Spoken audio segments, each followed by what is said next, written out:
Good morning आप सभी को। उम्मीद करता हूँ कि आप अच्छे होंगे, स्वस्थ होंगे, मस्त होंगे और आपकी तैयारी बहुत अच्छी चल रही होगी बीपीएससी एईडीओ की। तो एनसीईआरटी सीरीज जो अपना बहुत दिन से बंद था वो आज हम लोग फिर से स्टार्ट कर रहे हैं और आने वाले टाइम में जो जो इंपॉर्टेंट चैप्टर्स हैं उसको हम लोग कवर करेंगे। तो आज के दिन हम लोग ह्यूमन हेल्थ एंड डिजीज़ को कवर करेंगे, जहाँ से बीपीएससी हर साल 1 से 2 क्वेश्चन पूछ रहा है। साथ ही साथ मैं आपको ये बता दूं कि हमने जो हमारा बीपीएससी सिलेक्शन बैच जो चल रहा है उसमें हम लोगों ने कल इंडियन ज्योग्राफी को कंप्लीट किया।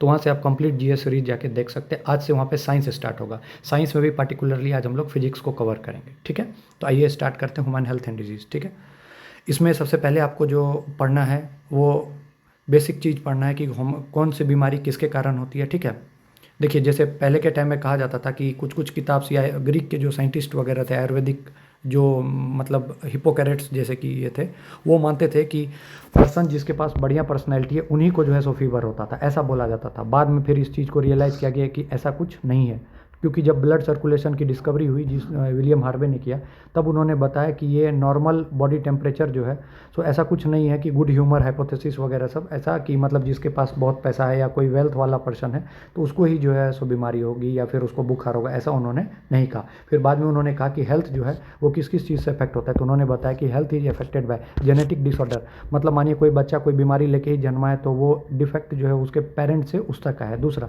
इन्फेक्शन हो गया मानिए किसी भी तरह का। और तीसरा, अगर वो धरती पे आ गया है तो वो जैसे मानिए खाना खाता है, डेली बाहर का खाएगा तो इन्फेक्ट मत तो फिर बीमार पड़ेगा। पानी वो अच्छा वाला पानी नहीं पीता है जिसमें इन्फेक्टेड वाटर है, जैसे इकोलाई मात्रा ज़्यादा है तो वो बीमार होगा। रेस्ट नहीं लेगा, उसको रात को सोएगा नहीं तो बीमार होगा। एक्सरसाइज वगैरह नहीं करेगा तो बीमार होगा। तो ये चीज़ आपको बहुत बेसिक है, ये चीज़ आपको पता होना चाहिए। तो इसमें से आपको एक गुड ह्यूमर हाइपोथेसिस के बारे में पूछा जा सकता है कि इसके तहत क्या बताया गया था। ठीक है, क्लियर कट समझ में आ गया होगा। आइए फिर हेल्थ के बारे में बेसिक चीज़ है कि अगर आप हेल्थ का अगर एक डेफिनेशन, अच्छा सा डेफिनेशन साइंस के भाषा में दीजिएगा तो ये लिखिएगा कि कंप्लीट फिजिकल, मेंटल और सोशल वेलबींग। अगर आप ये तीनों से फिट हैं तो आप हेल्दी हैं। ठीक है, और अगर ये तीनों चीज़ रहेगा तो आपका प्रोडक्टिविटी बढ़ेगा, मतलब आप काम अच्छा करिएगा तो ऑटोमेटिक आपके पास पैसा आएगा। ठीक है, अगर हेल्थ अच्छा है तो आपका उम्र बढ़ेगा। ठीक है, कम बच्चों में जो है सो मृत्यु दर कम होगा। ठीक है, ये सब चीज़ याद रखिएगा। फिर एक चीज़ डिजीज़ को बता दिया कि डिजीज़ क्या होता है कि अगर ये सब चीज़ आपके में नहीं है, मतलब आपका ऑर्गन अच्छे से काम नहीं कर रहा है या फिर ऑर्गन में किसी भी बाहरी इन्फेक्शन या किसी के तहत आपका ऑर्गन अफेक्टेड हुआ, तो आप कह सकते हैं जिसके कारण फिर आपके अंदर साइन और सिम्टम आएगा। जैसे बुखार, जब बुखार एक बीमारी नहीं है, बुखार ये बता सकता है कि आपको इन्फेक्शन है। बुखार 50 चीज़ बता सकता है। आपके शरीर में पेन हो रहा है तो वो आपको बता सकता है कि कल को आपको किडनी में स्टोन है, मतलब जैसे पेट में दर्द हुआ तो हो सकता है आपको बहुत सारे रीजन से हो सकता है। तो ये सब चीज़ें एक इंडिकेशन है। ठीक है, तो इसी को कहते हैं साइन और सिम्टम। ठीक है, देखिए साइन और सिम्टम में अलग अलग डिफरेंस भी है, लेकिन वो आपको जानने की ज़रूरत नहीं है। ठीक है, तो आपको मैंने बता दिया। और अब डिजीज़ को अगर हम क्लासीफाई करेंगे तो एक हो गया इन्फेक्शियस, एक हो गया नॉन इन्फेक्शियस। ठीक है, अब देखिए ये सब चीज़ कॉमन लाइफ से जुड़ी है, डेली के चीज़ों से जुड़ी है, इसलिए आपको बिल्कुल दिक्कत नहीं होगी समझने में। अब देखिए इन्फेक्शियस क्या हो गया, आपको सर्दी खांसी बुखार हुई। ठीक है, तो बोला जाता है जब सर्दी खांसी हुई तो आप प्लीज़ दूसरे रूम में चले जाइए, क्योंकि अगले को भी बीमार कर दीजिएगा। मतलब इन्फेक्शन आपको हुआ तो आप दूसरे को भी दीजिएगा, तो इसलिए कहता है इन्फेक्शियस। जैसे कि कोविड हुआ था तो क्यों बोला जाता था कि भाई तुम अलग रूम में रहो, ठीक है, वो स्टेरलाइज करो, मास्क यूज़ करो। ठीक है, तो ये सब क्यों बोला जाता है, क्योंकि एक इन्फेक्शियस डिजीज़ था। ठीक है, वही चीज़ बोल रहा है। और जैसे एड्स है तो एड्स में जो है सो माना जाता है कि ये सबसे फैटल इन्फेक्शियस डिजीज़ है। ठीक है, और अभी के टाइम में नॉन इन्फेक्शियस डिजीज आपको पता है कैंसर, चूने वगैरह से नहीं होता है। तो कैंसर, अगर आपके बगल में कोई कैंसर का पेशेंट है तो इसका मतलब ये नहीं है कि आपको कैंसर हो जाएगा। ठीक है, यही चीज़ यहाँ पे बता रहा है। ठीक है, जो डिजीज़ काउज करते हैं उसको बोलते हैं पैथोजेंस, ये याद रखना है। ठीक है, जो डिजीज़ काउज करते हैं वो पैथोजेंस। ठीक है, हमारे अंदर में बहुत तरह से हो सकता है, स्किन के ऊपर से हो सकता है, बॉडी में खाने के तरह से इन्फेक्शन हो सकता है, मतलब कुछ खाए उसके थ्रू, बहुत सारा तरीका है। ठीक है, देखिए अब यहाँ से आपको जो काम की चीज़ है वो बताऊंगा। मास्टर नहीं बनना है या फिर एमबीबीएस नहीं करना है। ठीक है, तो सबसे पहले टाइफाइड किसके कारण होता है, सैल्मोनेला टाइफी, लिख लीजिए, खत्म। ये होता क्या है, तो ये पैथोजन कहाँ से घुसते हैं, तो स्मॉल इंटेस्टाइन के तहत घुसते हैं, स्मॉल इंटेस्टाइन में घुसते हैं। और कहाँ से घुसते हैं, तो जो हम लोगों ने खाया, सड़ा गला कुछ भी XYZ खाया उसके कारण। इसके बाद होता क्या है, बुखार वगैरह हो गया, स्टोमक पेन हुआ, हमारा सब कुछ उल्टी वगैरह सब ये सब हो गया। ठीक है, और लास्ट में अगर आपने इस पर ध्यान नहीं दिया तो आपके इंटेस्टाइन में छेद भी हो जाएगा। तो ध्यान से सुनिए क्या बोल रहा हूँ, टाइफाइड बोल रहा हूँ। टाइफाइड किसके कारण, साल्मोनेला टाइफी के कारण। गलर वलर खाने से होता है, वाटर और एयर से, कंटामिनेशन से। ठीक है, अगर आपने ध्यान नहीं दिया तो इंटेस्टिनल परफोरेशंस हुआ और आपकी डेथ भी हो सकती है। फिर अब आपको टाइफाइड हुआ तो घर वालों को पता चला तो कैसे मानेंगे कि टाइफाइड ही है, तो आपको डॉक्टर के पास ले जाएंगे, वहाँ विडाल टेस्ट कराएंगे। कौन सा टेस्ट, तो विडाल टेस्ट, बार बार क्वेश्चन आता है, Widal test is related to typhoid. ठीक है, याद रखना है। विडाल टेस्ट किसने, तो मैरी मेलन ने रखा था, ठीक है। फिर उसके बाद निमोनिया किसके कारण होता है, तो स्ट्रेप्टोकोकस निमोनिया के कारण होता है। ये चीज़ आपको याद रखना है, जिसके कारण लंग्स वगैरह में पानी भर जाता है, सांस लेने में दिक्कत हो जाती है, ठीक है। राइनो वायरस जो होता है, पूछेगा कॉमन कोल्ड जो हम लोग को सर्दी खांसी कफ हो जाते हैं, किसके कारण होता है, तो राइनो वायरस। पहले तो वायरस, और वायरस में भी कौन, राइनो वायरस, ठीक है। ये सब चीज़ आपको पता है। फिर आ जाता है प्रोटोजोन्स के कारण जो होता है मलेरिया। मलेरिया किस टाइप किससे होता है, प्रोटोजोन्स। इन्हें बैक्टीरिया मार दीजिएगा। मलेरिया किसके कारण, प्रोटोजोन्स के कारण। प्रोटोजोन्स में भी जो होता है प्लाज्मोडियम स्पेसीज होता है, 3 टाइप की होती है, प्लाज्मोडियम वाइवेक्स, प्लाज्मोडियम मलेरिया और प्लाज्मोडियम फैल्सीपेरम, ठीक है। याद रखना है, बहुत इंपॉर्टेंट है, ठीक है। और सबसे इसमें सीरियस कौन है, तो सबसे जो फैल्सीपेरम है, ये बहुत खतरनाक है। अगर ये किसी को हो जाए तो मतलब समझिए जान भी ले सकता है, ठीक है। तो सबसे पहला चीज़ क्या बताया, मलेरिया किसके कारण होता है, प्रोटोजोन के कारण, ठीक है। अब ये प्लाज्मोडियम का साइकिल बता रहा है, कैसे आपको मच्छर काटेगा, कैसे वो उसका जो एग है वो मल्टीप्लाई करेगा, फिर ब्लड से कैसे हीमोजेन रिलीज होगा जिसके कारण आपको बुखार होगा, और धीरे धीरे करके कैसे इन्फेक्शन होगा, ठीक है। तो ये चीज़ आपको उतना नहीं पढ़ना है, बस आपको एक चीज़ याद रखना है कि लाइफ साइकिल ऑफ प्लाज्मोडियम आपसे अगर पूछ ले, ठीक है, प्लाज्मोडियम अगर लाइफ साइकिल ऑफ प्लाज्मोडियम जो मलेरिया काउज करता है, ठीक है, तो आपको बस इतना याद रखना है कि हमारे बॉडी में जो घुस रहा है, ये मानिए मेरा हाथ है, यहाँ पे काटने आ रहा है, तो ये जो मेरे बॉडी में एंट्री करेगा तो ये किसके फॉर्म में करेगा, तो ये स्पोरोजोइट्स के फॉर्म में। किसके फॉर्म में, स्पोरोजोइट्स। यहाँ लिखा है, देख लीजिए, यहाँ लिखा हुआ है स्पोरोजोइट्स के फॉर्म में, ठीक है। ये हमारे बॉडी में एंटर करेगा स्पोरोजोइट्स के। और हमेशा याद रखिएगा कि आंटी जो है सो काटती है, कौन सी काटेगी, फीमेल एनोफिलिस, तो आंटी काटती है, तो एनोफिलिस मॉस्किटो के कारण होता है। वही अगर डेंगू पूछ देता तो एडीज मॉस्किटो, तो ध्यान रखिए। अगर पूछ देगा मलेरिया किसके कारण, तो एनोफिलिस मॉस्किटो। वही अगर पूछ देगा डेंगू तो एडीज मॉस्किटो, ठीक है। ये सब चीज़ याद रखना है। और क्या करेगा, आरबीसी में रप्चर कर देगा। आरबीसी में रप्चर करेगा तो एक टॉक्सिन सब्सटेंस निकलेगा, जहरीला हीमोजेन, जिसके कारण जो है बुखार होगा। तो इतना ही आपको पढ़ना है। बाकी उसके बाद जो होता है वो धीरे धीरे करके अपना मतलब क्या कहते हैं, होस्ट को फिर मल्टीप्लाई, उसमें अपना सेल को मल्टीप्लाई करता है, ठीक है। तो आपसे अगर पूछता है कि मलेरियल पैरासाइट के बारे में कि उसको 2 होस्ट चाहिए, एक ह्यूमन और एक मॉस्किटो, अपना लाइफ साइकिल को कंप्लीट करने के लिए, ठीक है। ये चीज़ यहाँ दे रखा है, देखिए मॉस्किटो यहाँ से काटा, स्पोरोजाइट्स अंदर गया, वहाँ पे रिप्रोड्यूस किया, अपना नंबर बढ़ाया, सेक्सुअल रिप्रोडक्शन किया, आरबीसी का नंबर बढ़ा, ठीक है। फीमेल मॉस्किटो वहाँ से अगर मानिए उसके बाद किसी को काटा, वहाँ से उस आरबीसी को उठाया, अगले में दिया, तो ये साइकिल है, यही फैलता है, ठीक है, याद रखना है। फिर एक आ जाएगा अमेबियसिस। अमेबियसिस किसके कारण होता है, तो इंटअमीबा हिस्टोल्टिका, नाम में ही है अमेबियसिस इंटअमीबा, अमीबा, ठीक है। पूछे जाएगा कि एमोबियसिस, सबसे इंपॉर्टेंट क्वेश्चन जो एनसीईआरटी से पूछा जा सकता है, एमोबियसिस किससे होता है, तो हाउस फ्लाई से होता है, ठीक है। हाउस फ्लाई जो है इधर से उधर लेके, याद है, हाउस फ्लाई कहीं बाहर में कचरा वचड़ा पे बैठी है, यहाँ से उठी, फिर आ गई हमारे खाने पे बैठ गई, उसी खाना को हम खा लिए, तो उसके कारण हमको ये प्रॉब्लम होता है। नाम है एमोबियसिस, ठीक है, एमोबी डिसेंट्री, ठीक है। किसके कारण होता है, यहाँ house fly act as a mechanical carrier, ठीक है। फिर एस्करेसिस, ठीक है। एस्करेसिस किसके कारण होता है, ये जो फंगल इन्फेक्शन है आप लोग को पता होगा, ठीक है, राउंड वर्म वगैरह के कारण होता है, ठीक है। एस्करेसिस नाम याद रखना है, इन सब में नाम में ही आपको आंसर छुपा है, ठीक है। वकेरिया हो गया, देखते हैं पैर, जो हाथी पैर जिसको बोलते हैं, ठीक है, ये एलिफेंटियासिस और फलेरिया काउज करता है, ठीक है। अब इसमें पूछा जाएगा कि वकेरिया, याद रखिएगा किसके कारण होता है, एलिफेंटियासिस, तो वकेरिया, ठीक है। वही अभी मैं आपसे पूछूँ डेंगू तो एडिज मॉस्किटो, वही मलेरिया पूछूँ तो क्या बोलिएगा, कौन सा मॉस्किटो, क्यूलेक्स, ठीक है। तो ऐसे करके आपको एक एक चीज़ याद रखना है। फिर आपको रिंग वर्म पता ही है, दांत खुजली, इसमें कौन सा स्पेसीज है, फंगल का माइक्रोस्पोरम, ठीक है। ये 3 होते हैं, इसके कारण रिंग वर्म होता है, इंपॉर्टेंट है, छोटा छोटा चीज़ है। 2 पेज में आपका पूरा नोट्स बन जाएगा अगर आप लिख रहे होंगे तो, ठीक है। यही बोल रहा है, हाइजीन वगैरह जरूरी है, ठीक है। एयरबॉर्न डिजीज, आपको पता है कि कॉमन कोल्ड, सर्दी खांसी कफ किसके होता है, एयरबॉर्न। निमोनिया मैंने आपको बताया एयरबॉर्न, क्योंकि लंग्स में पानी भर जाता है, अगर आप ध्यान से नहीं रखिएगा, छोटे बच्चों को होता है, ठीक है। यहाँ पे दे रखा है डेंगू किसके कारण, एडिज मॉस्किटो। ज़्यादा पढ़ना नहीं है, बस याद रखिएगा।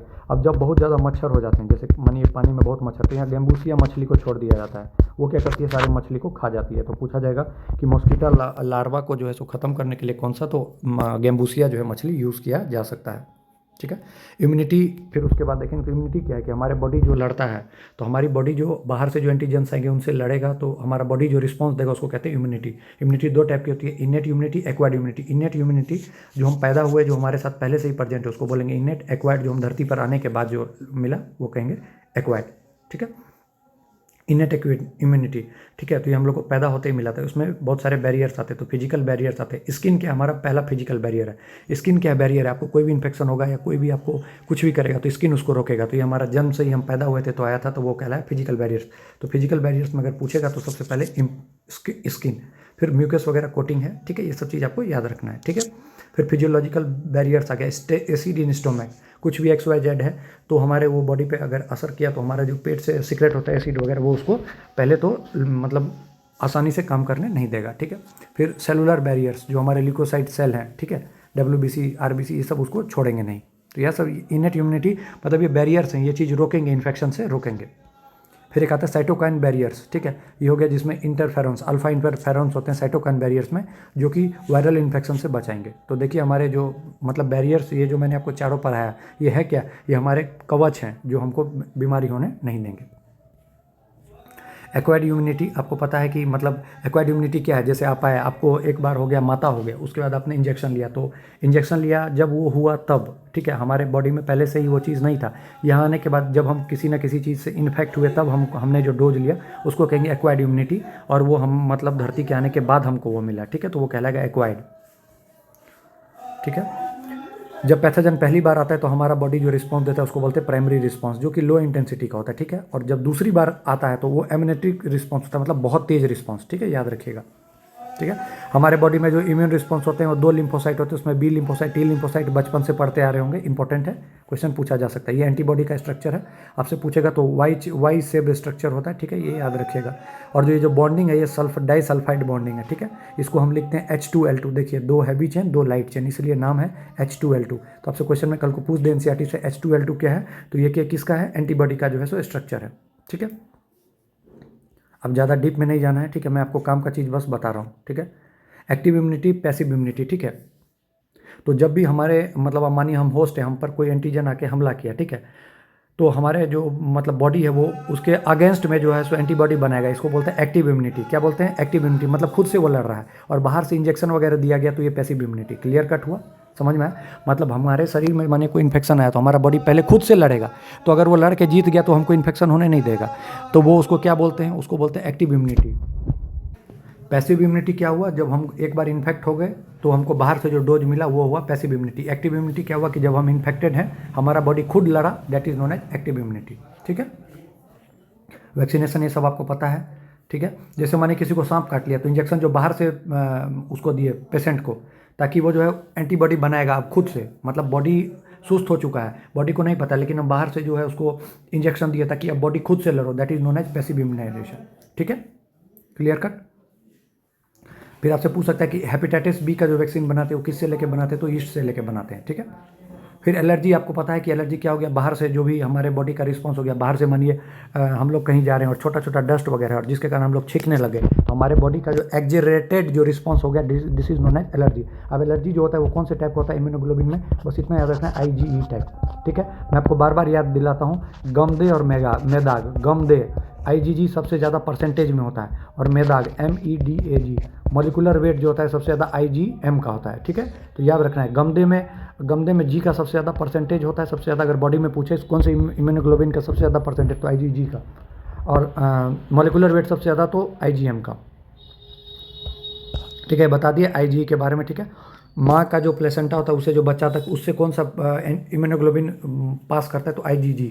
तो IgG मदर से प्लेसेंटा से, और एलर्जी में IgE, खत्म, ठीक है।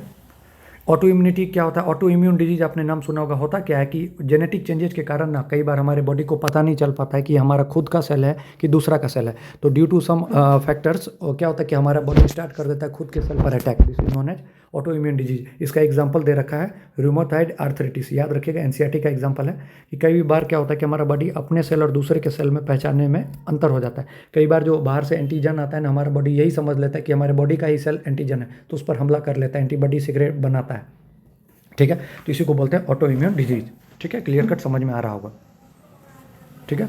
अब लिम्फॉइड ऑर्गन होते हैं, ठीक है, जहाँ पे हमारा लिम्फोसाइट वगैरह मैच्योर होता है। तो देखिए सबसे पहले होता है प्राइमरी लिम्फॉइड ऑर्गन, तो यहाँ से आपसे ज़्यादा जानकारी नहीं लेगा, वो आपसे पूछेगा कि प्राइमरी लिम्फॉइड ऑर्गन का एग्जांपल क्या है, तो बोन मैरो और थाइमस। जहाँ पे इमेच्योर लिम्फोसाइट जो है, जो मैच्योर नहीं है, वो एंटीजन सेंसिटिव लिम्फोसाइट में बनेंगे।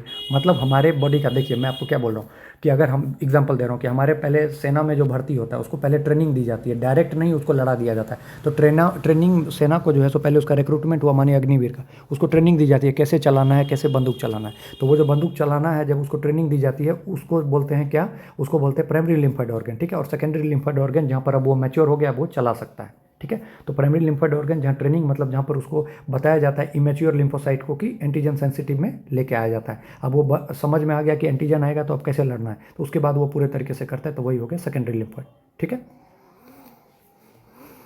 ये चीज़ आपको समझ में आ रहा होगा। ये लाइन याद रखिएगा कि bone marrow is the main lymphoid organ, all blood cell including lymphocytes are produced, ठीक है। Bone marrow thymus primary lymphoid organ है, ठीक है। जो बच गया इसके बाद सेकेंडरी लिम्फोइड ऑर्गन जैसे स्प्लीन, लिम्फ नोड, टॉन्सिल, ठीक है, याद रखिएगा ये वाला। एड्स हो गया, आपको बहुत अच्छे से पता है, एक्वायर्ड इम्यूनो डिफिशियंसी सिंड्रोम, ठीक है। और ये वायरस के कारण होता है, एचआईवी होता है, ठीक है। एचआईवी का फुल फॉर्म याद रखना है, ठीक है, ह्यूमन इम्यूनो वायरस सिंड्रोम, ठीक है। ये चीज़ आपको याद रखना है। इसमें होता क्या है कि वायरल जो होता है इसके पास आरएनए प्रोटीन के फॉर्म में होता है, ठीक है। एक यहाँ पर आपको नाम आएगा बैक्टीरियोफेज, तो याद रखिएगा वायरस इन्फेक्टिंग बैक्टीरिया, जो वायरस बैक्टीरिया को इन्फेक्ट करता है that is known as bacteriophage, ठीक है, याद रखना है। बाद में रिप्लिकेट करता है, ठीक है, ये चीज़ आप याद रखेगा। आपको एड्स से रिलेटेड क्वेश्चन यही पूछा जाएगा कि एड्स कौन सा डिजीज है, वायरल, एचआईवी का फुल फॉर्म पूछ सकता है, बस इतना। और एड्स में ये होता है कि इलाज संभव नहीं है, हम मौत निश्चित है, बस हम कुछ दिन उसको प्रोलॉन्ग कर सकते हैं दवाई वगैरह लेके, ठीक है। एड्स का टेस्ट कैसे होता है, तो इलाइजा टेस्ट, कौन सा test, ELISA, immuno linked enzyme linked immunosorbent ऐसे ये होता है, ठीक है। और ये कौन से बेसिस पर जो टेस्ट होता है, तो याद रखिएगा एंटीजन एंटीबॉडी प्रिंसिपल पे, ठीक है। प्रिवेंशन पता है आपको कैसे, क्या ये बताने की कोई ज़रूरत नहीं है। कैंसर पता है, ये भी उसके कारण होता है, क्या बोलते हैं, वायरस के कारण, ठीक है। अब कैंसर में भी दो टाइप का होता है, एक होता है बिनाइन ट्यूमर्स और एक मैलिग्नेंट। बिनाइन मतलब कहीं पे हुआ है तो उसी जगह पे रह गया, और मैलिग्नेंट मतलब यहाँ हुआ, यहाँ से यहाँ पूरे बॉडी में फैल गया। तो इसलिए कहा जाएगा, आपसे पूछेगा कि बिनाइन ट्यूमर मतलब ज़्यादा खतरनाक एक मैलिग्नेंट, तो ऑब्वियसली मैलिग्नेंट एक जगह से दूसरे जगह फैला। और जो फैलने की प्रॉपर्टी है इसी को बोलते हैं मेटास्टेसिस, ठीक है। एक जगह से दूसरे जगह फैलने की प्रॉपर्टी को बोलते हैं मेटास्टेसिस, और किस में होता है, मैलिग्नेंट ट्यूमर में। तो फिर से बताता हूँ, बिनिन ट्यूमर मतलब एक जगह हुआ ट्यूमर उसी जगह पर रह गया, और दूसरा क्या हो गया, मैलिग्नेंट मतलब एक जगह से दूसरे जगह पर, ठीक है। कैंसर जो काउज करते हैं उसको कार्सिनोजेंस बोलते हैं, आपको बहुत अच्छे से पता है, ठीक है। कैंसर डिटेक्शन आपको पता है सीटी एमआरआई वगैरह सबसे करवा के होता है। और जो इसके लिए टेस्ट करते हो बायोप्सी वगैरह करते, पता है आपको, एक प्रॉपर जो है मास जो है सेल का लिया जाता है, फिर उसको चेक किया जाता है, ठीक है। ट्यूमर वगैरह को डिस्ट्रॉय करने के लिए जो है अल्फा इंटरफेरेंस दिया जाता है, इसको बोला जाता है बायोलॉजिकल मॉडिफाइड रिस्पॉन्स, ठीक है। तो टेस्ट वगैरह करना हो या उसको ख़त्म करना हो तो अल्फा इंटरफेरेंस का यूज हम कर सकते हैं, ठीक है। फिर ड्रग्स वगैरह के बारे में बात आती है कि ड्रग्स वगैरह किसका क्या यूज है, इसमें आप याद रखिएगा कि मॉर्फिन जो एक पेन किलर की तरह यूज किया जाता है, मॉर्फिन का यूज पेन किलर की तरह किया जाता है। इसमें आपको एक ओपाइड्स के बारे में पूछेगा, ये ड्रग है, ठीक है, जो अपने सीएनएस को जो है सो अफेक्ट करता है, ठीक है।